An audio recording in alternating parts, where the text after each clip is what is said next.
Alors, c'est pareil dans les sociétés. Vous avez les dirigeants, les salariés, des fois des entrepreneurs, des personnes qui travaillent seules.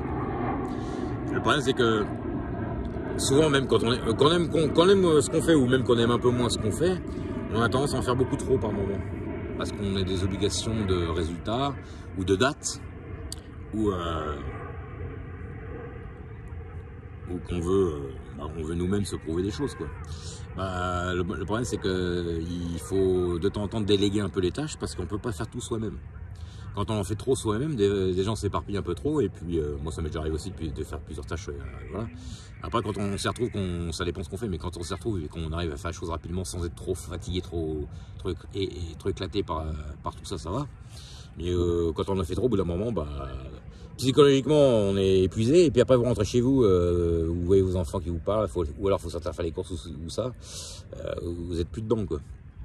D'ailleurs, en début de matinée, en général, on est un peu plus frais qu'en fin de journée. En fin de journée, point de vue attention, je parle. L'attention, elle est toujours un peu réduite en fin de journée, ou même un peu après manger d'ailleurs, parce que c'est un peu intermédiaire.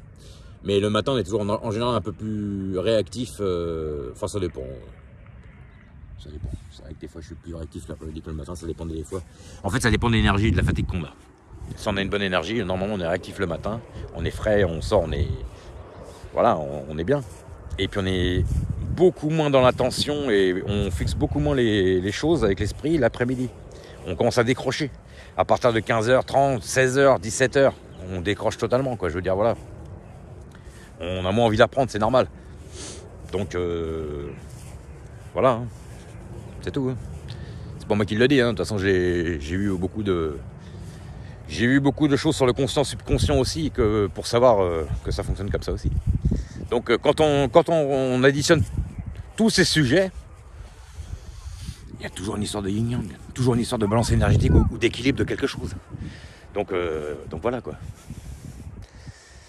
Bon, voilà. À plus tard. Ciao.